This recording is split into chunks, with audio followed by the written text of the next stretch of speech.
Ladies and gentlemen, welcome to Pop Culture Problems, the show where John Oderman and Josh Nichols just kill it. We kill it with pop culture references, everything from movies to TV to video games and everything else. And the topic of today's episode, serial killers. You ready for this, John? That was a fantastic segue into the topic, that we're going to kill it. I don't know. That's fantastic. I think segues are a little bit more subtle. Me, I was just more like, we're going to talk about serial killers. I want everyone to know that this was not pre-scripted. I had no idea how Josh was. I thought it was going to be like the typical intro where it was going to be maybe a little jovial, but we just got right into killing it. Yeah, well, for me, serial killers are one of the most fascinating things on the planet, and I don't want to glorify serial killers. So, okay, preface it. No, we'll leave that up to pop people. culture. We'll leave that up to. We talk about that. Yeah. I just don't want people. I'm going to caution people that we are not condoning killing. We don't think you should go kill people, etc. But serial killers have such an influence on our society, and I think just by nature of the media attention they get, a lot of serial killers want the attention. So many of them, you see, they want to have their name kind of glorified and be a historically significant figure. And so they do this in order to get that name recognition. They wait for the trial. They want the glory of the interview. And so we kind of feed into that because individuals, even like myself, who think, wow, that's so interesting how their mind works, why they do this, we kind of contribute to that in a way. And I think that really is the thing, is they're fascinating, and they've kind of broken into the greater interest in society, just in so much so that you think, like, why would this person do this way? Were they just bored? Are they just that intelligent that they think that they can get away with it? And there's a lot of different motives for a number of different serial killers, and it really runs the gamut. And I think that's one of the reasons why people are so interested in serial killers and why they do what they do. And it's just one of those questions. I think the big question is why. Well, and that's where I get interested in how does their mind work? What clicks or ticks and makes it happen? And in movies and television, we see different types of serial killers. The people that have that sort of bloodlust and they like the violence of it. Others are, again, wildly intelligent, and they almost don't.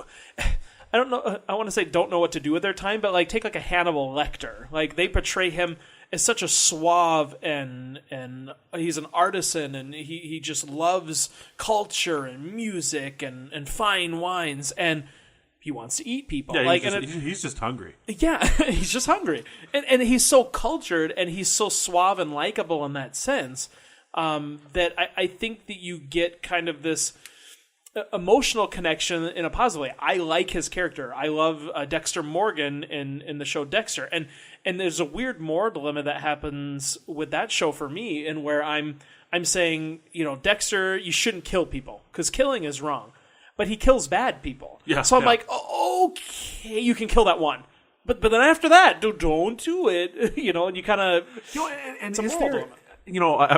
I'm looking at a book from Josh's library here, the Encyclopedia of Serial Killers, a study of the chilling criminal phenomenon from the angels of death to the Zodiac Killer, a.k.a. Ted Cruz, according to the internet. According to the internet. But, Josh, obviously you've done quite a bit of reading on this subject, and I'm just curious, you look at a character like Dexter, and I mean, he's a fictional character, but in your research, have you ever come across a serial killer that targeted bad people? I don't know that they've necessarily targeted bad people, but we don't necessarily know the motivations behind it. I think in movies we see more prevalent of serial killers being kind of glamorized. I'll give you 3 examples. So maybe 3. So Dexter Morgan takes out people. Kevin Spacey in the movie Seven was a good example, where he said, "What's in the box?" Yeah, I'm taking the scum of the universe. I'm taking people who have neglected themselves or other people. They have broken these sins, and I am showing them who's boss. Similar with the Saw series. I love Yeah, the Saw yeah, movies. They're yeah. very intricate, but he did these things to teach people a lesson. You take for granted your life. I'm going to show you why you shouldn't. And in that one, it's kind of weird. He didn't technically kill them. He was more like Kevorkian, Angel of Death. He put them assisted suicide almost. And so those situations, like, they kind of glorify the killers because that's entertainment. I think in real life, it's not as glamorous. Well, and those are specific like serial killer characters, but I think there are so many other examples like throughout movies, literature, TV of characters that are, I think by the strict definition of serial killers, but they're never really like called that. Like I look at like a character like the Punisher. He's a serial killer. Yeah, exactly. And he's killing bad guys. But he doesn't really get that label as a serial killer, but he's definitely a serial killer. And is that one of the ways that we maybe make it okay to tell these stories about these characters? Is that we justify it through them killing bad people as opposed to the real life serial killers like Dahmer, John Wayne Gacy, the Zodiac Killer, the Green River Killer. I mean, I'm looking through this book, and I mean, and that's the really amazing thing is you're looking through this book and you recognize most of these names because they break into like they do horrible things, and it's almost like we're fascinated by it. Well, and we are, and I don't want to say in any way that I'm an alibi to any of these crimes, but by me having an interest or a fascination in the psyche of what they do, I think I contribute to that, and I think we all do that in a certain way. I think that you're on point with saying, we kind of forgive people. I forgive Dexter because he's killing bad people. Yeah. What about, and I don't want to cross a line here, but police officers, soldiers. I mean, those situations, deaths occur in some ways or injuries occur.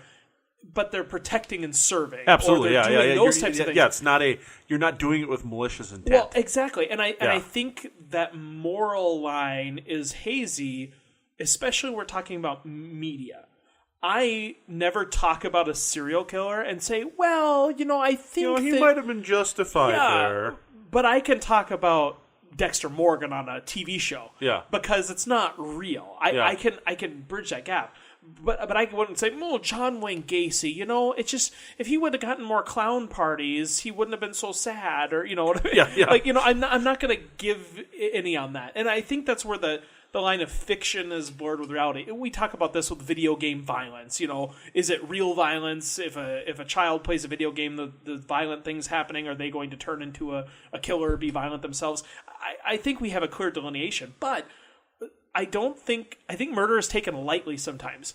I was playing a game. There was a Disney trivia game with one of my nephews or something when they were little, and I remember reading a question, and I was perplexed and then also blown away at the same time. The question was, in what Disney film does someone murder their brother? The Lion King. The Lion King. Yes. And I was stumped. I could not get the answer to the question. And I was like, that can't happen. It's a Disney movie. It's rated G. It can't possibly. And then they said The Lion King. I'm like, oh, yeah. Absolutely, yeah. And I know they're animals, but still, we're talking about murder. Yes. Malicious murder in a film. And if you're not safe in a Disney movie, you're not going to be safe anywhere. And Disney movies are beloved, and I see nothing and I wrong with guarantee The Scar, Lion King. Expertly voiced by Jeremy Irons, by the way. Jeremy Irons is just a creeper. But guarantee that was not Scar's first murder. Oh, yeah. He did some other things. You don't see Mufasa's parents in that movie, and it's probably because of Scar. Well, and for me, I see nothing wrong with The Lion King. I don't see there being anything wrong with watching it or having a kid watch it. But, we are dealing with a topic there that's kind of glazed over. How many times do you sit down and talk about, that murder and the Disney movie? No, you're like... Is this one of those moments where we should be, sitting down and having a hard talk with our kids? Possibly. For me, John, there's also another aspect to this whole film and serial killer thing, is that sometimes I think real serial killers influence the media industry. In my opinion, Ed Gein is he made Hollywood billions. You got to refresh me on this guy. Okay, so Ed Gein is an Elmer Fudd looking guy. He's got like an Elmer Fudd hat on. Okay. He was 1906 to 84 is when he was alive. I'm researching. I'm pulling him up in the book right now. And he inspired Texas Chainsaw Massacre, the Hannibal Lecter series, Psycho. There are a ton of pages on him in like this book. all of those films took elements from his actual crimes. He would upholster furniture with skin. He would eat people. He had a fascination with his mother and some weird things there. He would dance in the moonlight pretending to be her. Weird stuff. And I don't have all the specifics, but he literally inspired or influenced many of those Psycho. writings.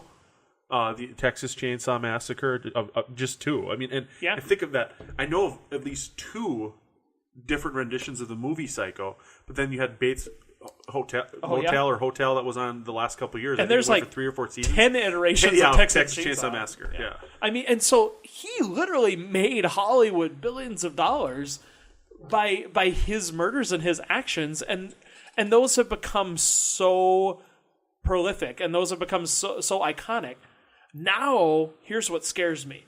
We're moving into entertainment that is real. I love the show Making a Murderer. It captivated me. Yes. I love, those docuseries, the Jinx. I'm not sure if you're familiar. Robert Durst. Those kind of things they're doing with serial killers. These are real people. Mm-hmm. These are documentary series. And I'm watching them as though they're Dexter. Yeah, as though they're like Seven. Making a Murderer. There were so many twists and turns in that you're kind of like, there's no way that this is real. There's no way that this is a true story. They made this all up, but it is literally like they were ripping these. They were doing they were following him, Stephen Avery, around after his release, and then this other stuff just happened. To happen. Yeah, and so they follow the guy throughout his murder trial, and there's just all kinds of crazy stuff that happened, and I almost think that people see that and they almost are like attracted to that. They want to be like the next Stephen Avery.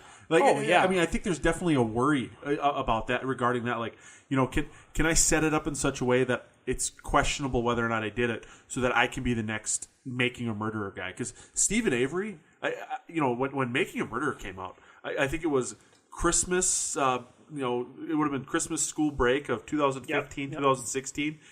People were watching that like mad, and was like it had just, you couldn't escape it on the internet. Everybody had their own theories. Everybody was in love with his defense team, and the individual investigators and things like that. And that is we've kind of creeped away from fiction to like the nonfiction realm, where we're dealing with these people in a way that I think is and Stephen Avery, I think there's a lot of question marks still about that case.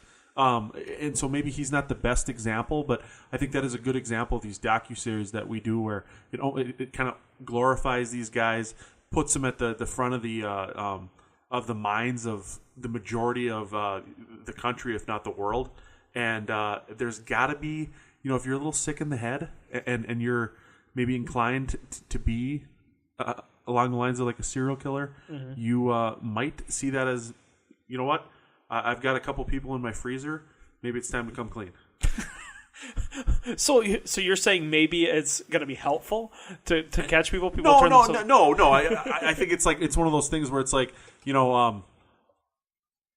I can maybe get some sympathy. Yeah, if there's a docuseries. And that's where I think we get into a weird zone here, and I'm curious where the chips are going to fall, because you have that sense that people may want sympathy and want the fame and want the attention in the Netflix generation of being able to have that following from that story being told about you. And that's similar to, I think, what all of these, or many of the killers wanted.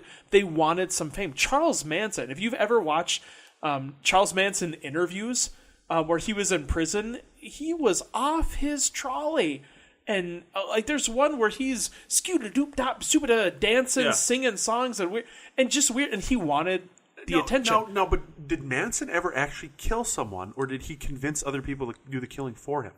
Well, I mean, the jury is out. Yeah. Probably literally. Well, I don't know. And you know, I think that the thing that, okay, so when you're telling a story like Dexter, like Hannibal, like Silence of the Lambs, like Saw, one of the things about that is, you know, building the universe. And what are you doing when you're building a universe? You're setting up the narrative. You're building the narrative. And in the case of these real life serial killers, the narrative is already built to a certain extent.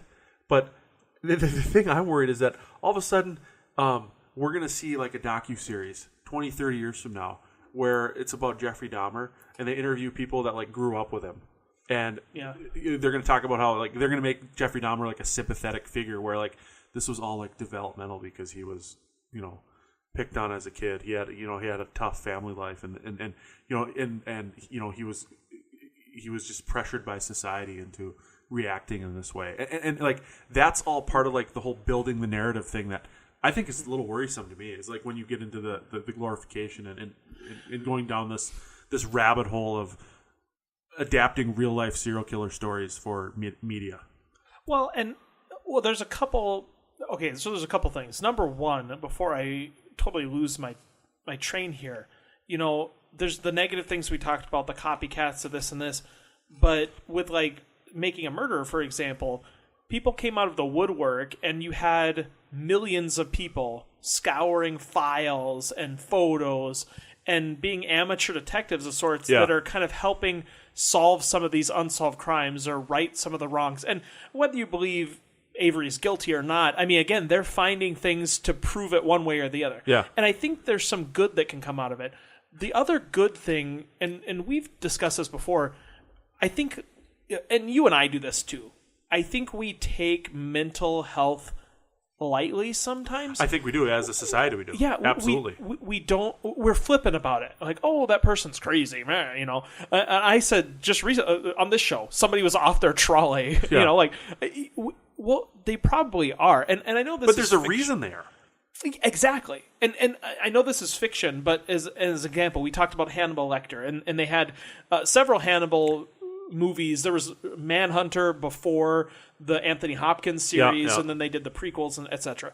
But I mean, in that movie, he was suave, this kind of intellectual guy, and you really didn't feel bad for him in the sense that he had to kill people. You didn't really feel like I never really got the sense that he was like a real like nefarious guy, other than this. You know what I mean? Yeah. Like he seemed like the type of guy that like if he didn't want to eat you, you could have a good conversation with him at a dinner party. I mean, in the movie, he said he preferred to eat the rude if possible. Yeah. But again, he's killing, and that's wrong. Absolutely. But we never are able to justify why he's killing. He just does it, and we happen to like Anthony Hopkins as an actor. Mm-hmm. And so we're thinking, wow, he's doing a good job, and I think he's cool at being, you know, kind of nefarious. Hannibal Rising was a prequel that they did that's kind of in the same universe, didn't have Anthony Hopkins, but it was an origin story. And they told how he and his sister, during this time when they were young, it was the winter, and there were some guys, I believe, that like broke into their home, and the guys ended up, because of the winter, they had no food, they killed his younger sister, and they ate him and actually fed him to him to survive the winter. And that snapped in his brain to make him want to taste human flesh. Yeah. And there was kind of a weird backstory. And there's other things in that movie that if I felt if that happened to me, I don't know if I would want to start eating people. Mm. But that whole movie, they tried to give you some empathy for him. They tried to make you see things from his perspective. See, and like to me, that ruins a character for me. Really? Like, because, well, it doesn't ruin the character, but there's a lot of situations where like, why should I have any empathy for like the Joker? You know what I mean? Okay. Like, why can't these guys just be bad guys? Well, I think I think they can, but I think in some ways you try to make the justification for yourself. I like Anthony Hopkins playing Hannibal Lecter. Yeah. I love that character. I don't want to love a serial killer who does bad things. I want to love somebody who is good at heart or does something or has a reason. And so for them to humanize him, it makes me feel better about me as an audience member viewing. I also like the villain who's just bad. And there's some of those people that you can't justify their actions. And there's nothing that you can do to say, yeah, that's right. But that's more of those action flicks that are just kind of eye candy explosions. I get what you're saying there. Yeah, I understand. Like that, it's nice to have like a villain with a little bit of nuance every once in a while, just because it's not just like the shoot 'em up action where you need to have kind of like a little bit of a motive for the villain, as opposed to just he shows up and he wants to blow up a skyscraper. Oh, absolutely. And one of the villains I love, Tobin Bell as Jigsaw in the Saw movies. People see those movies being such just gore and, you know, whatever. And I don't put them in that realm of like Hostel and some of those films that are just gore for gore's sake and they try to one-up each other. Saw was gory, but the part of that movie I loved more than anything was his character and piecing together the jigsaw puzzle of Jigsaw's life, and what made him get there, what made him tick. And I thought that was intriguing, and not that you ever say, "Yeah, I'm glad that you did this. I give you my stamp of approval for a killing." But boy, I understand. I wonder what I would do if this sequence of events happened to me. Like, yeah, what I do, and maybe that is why it's like so fascinating to look at the lives of these serial killers and how they developed into the people that they were. I mean, I think Jeffrey Dahmer is a very fascinating case study where, I mean, he was a closeted homosexual or was he out? I'm not sure. And he lived in a neighborhood where, you know, nobody knew that about him. And, he was seen as like a nice guy that lived on the street that, you know, just happened to be eating people on, you know, and you think hungry. about like, was it a situation where he wasn't accepted by society for the majority of his life, and that had such a powerful impact on his psyche that he you know acted out the way he did. Possible. Let me ask you this question. Just very flippantly, and you give me your first response. Is there a situation you can picture right now where you would kill somebody? Do you consider yourself a killer? Do you think it's more of like defense of loved ones is basically it. So if and even then you're trying to like avoid it if possible. So let's say somebody was in harm's way. Somebody was being held at gunpoint. You could possibly see yourself becoming enraged or violent. And you don't want to, but you could see that as a situation where maybe that would happen. I don't know if it would be like an enraged or violent thing. I think it would be just like a reaction thing where like it's either them or the loved one. Okay, so or an innocent person. Yeah. So then let's now go one step further, and I'm not picking on you. I'm reflecting myself with these questions. Let's say that a loved one is murdered. Now, that's then a it's good revenge. question. It's retaliation. It's a good question. Yeah. And I think that's where people are some ways very self-righteous and virtuous and saying, "Oh, I would never." Well, you don't know. Yeah. You don't know in those situations. The same thing with individuals, who come back from war with PTSD or people who have mental health issues. When I see someone and they're clearly mentally ill, it's so easy for people to just be flippant and say, "Oh, that person's weird or crazy." There might be an imbalance that is causing them to do certain things, and they might need help. I was in a bookstore. This was maybe a year ago or so, and there was a lady that was there, and she was older, and she was having a full-on conversation with a doll that she was contemplating purchasing. She was talking to it about her family, and she was doing these things, and clearly there was some stability issues there where I'm not sure she had lost touch of reality or she was depressed or lonely. And that's the thing is like, I think the people that act out in this way, they never had like that person like reach out and say, how you doing? Yeah. Can I help you? What's going on? Do you need somebody to talk to? Type of thing. Where I really do think that like, and that's the thing that would be like the fascinating case study if you could sit down and really dig into these guys' brain. Is it just like a state of loneliness? Yeah. Where they want to see the world burn because if I'm in this dark place, I'm in this lonely place, I'm going to take as many people down with me as I can.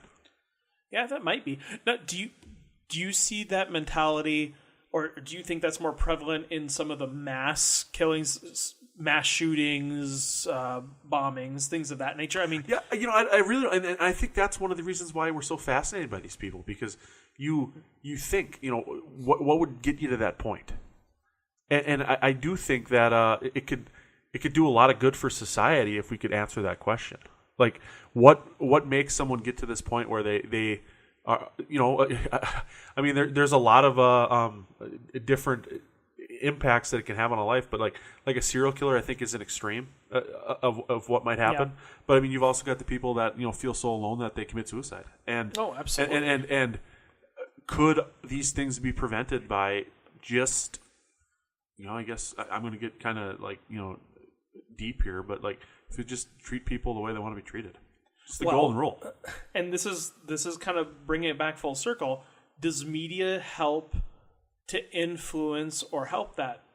We just recently talked about 13 Reasons Why on Netflix. Yeah. And how that show about suicide is not just about saying, you made me commit suicide. You did this action. Some of it was you didn't do something. Yeah, some was exactly. that you were there and you should have been there more. Or some of it was, it wasn't your fault, but I'm just letting you know that you were stagnant. You neither helped nor hurt me. And by I think not doing nothing, that didn't help. That is the bigger part of that show. I think that's the more important lesson is, there was the guy that he just didn't reach out and say, hey, are you okay in the hallway when she was obviously having a bad day. And I think there's so many times in our life that we could have that powerful impact on somebody by just smiling or saying hi, how you doing, that we don't. And I didn't expect us to go down this road when we started talking about this, but it's just one of those things where you think about just how many little things happen in a day where you could make a huge impact on somebody's life. And I don't want to take it lightly, but you might be preventing the next serial killer. Oh, absolutely. Well, and I think that this is where we look at that double-edged sword and saying, oh gosh, it could create copycats. People might want the attention from the Netflix series and things like that. But similar, to these amateur detectives that are coming up and solving crimes, or my girlfriend said that a family member sat down with their daughter and watched 13 Reasons Why and had a conversation. Yeah, and actually had a discussion. Well, and I think we're so caught up in our own in our own stuff in our own life that we don't always pay attention to what's going on around us. I mean, there are that talk about how they lived in Jeffrey Dahmer's neighborhood and they saw weird stuff. Like, there was one situation where Jeffrey Dahmer had drilled holes in a guy's head and poured acid in it and in the holes, and he had escaped, and he was walking down the sidewalk. Jeffrey Dahmer catches him on the sidewalk and slowly walks him back to his house. And his neighbors saw this guy, Jeffrey Dahmer, walking down the street with this guy that had holes drilled in his head. And they didn't say anything. They didn't reach out. And it's one of those things where it's don't be so caught up in your own life that you don't see what's going on in people's lives around you. Yeah, and help them out when you can. I was in a situation where I had somebody who committed suicide who, if you would have asked me that day that it happened and said, look, this happened, somebody committed suicide, here's the list of 1,000 people, that person would have literally appeared last on that list. Mm-hmm. I wouldn't even fathom. And I think in a lot of ways people beat themselves up about what could I have done differently, what could I have done to help. But I think if people in general, like you said, just are a little bit more pleasant, just take a moment to call somebody you haven't called in a while, to just be kind of aware. I mean, don't beat yourself up about woulda, shoulda, couldas, but also don't contribute to the problem or be a passive bystander.